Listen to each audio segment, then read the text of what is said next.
1975 रात के लगभग 9 बजे राजस्थान के श्री गंगानगर की ठंडी हवा में एक छोटा सा मंच सजा हुआ था, जहां रोशनी की पीली चमक के बीच एक युवा अपने अभिनय से लोगों का दिल जीत रहा था। उस युवक का नाम था रविंद्र कौशिक।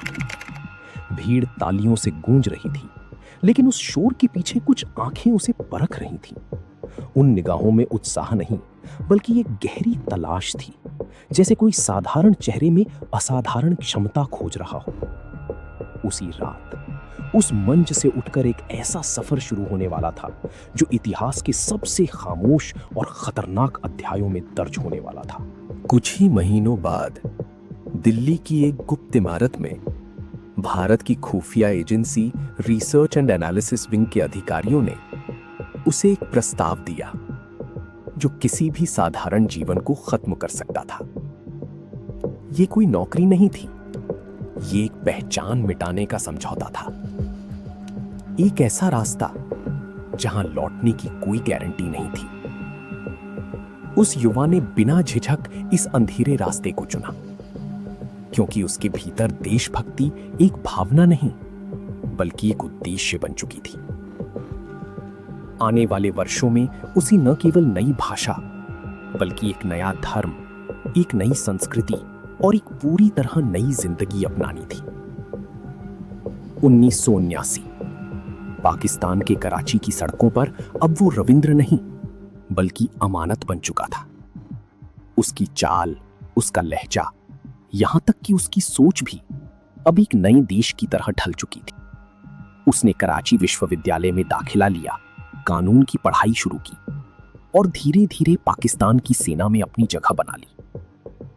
हर कदम एक खतरा था, हर सांस एक झूठ थी, लेकिन इसी झूठ के भीतर वो भारत के लिए सच्चाई इकट्ठा कर रहा था। उसकी दी हुई जानकारी ने कई बार भारतीय सेना को समय रहती चेतावनी दी, जिससे अनगिनत जानें बची। लेकिन इस खेल में हर सफलता के साथ खतरा भी और गहरा होता जा रहा था। 1983 एक गलती, एक चूक और सब कुछ बदल गया। एक और भारतीय एजेंट की गिरफ्तारी ने उस जाल को तोड़ दिया जिसमें वर्षों से बुनी गई पहचान छिपी हुई थी।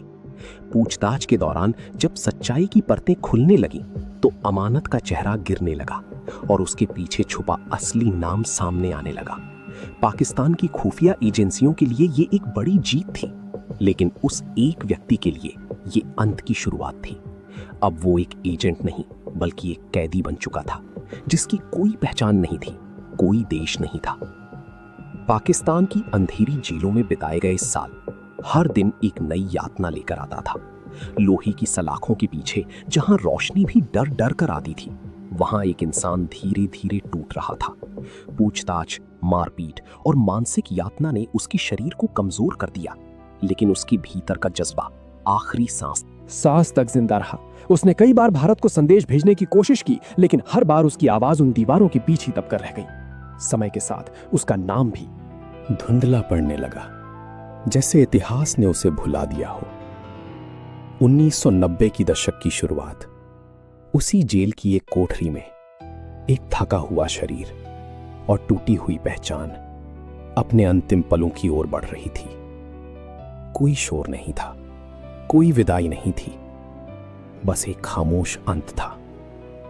रविंद्र कौशिक, जिसे कभी ब्लैक टाइगर कहा गया था, अब इतिहास के पन्नों में एक अनकही कहानी बन चुका था।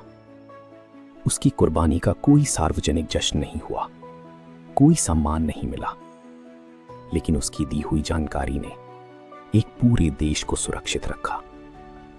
यह कहानी सिर्फ एक जासूस की नहीं, बल्कि उस सच्चाई की है जहां देश के लिए जीने वाले कई लोग गुमनामी में मर जाते हैं, जहां बहादुरी का मतलब तालियां नहीं, बल्कि खामोशी होती है, और जहां सबसे बड़े नायक अक्सर इतिहास के सबसे अंधेरे कोनों में खो जाते हैं।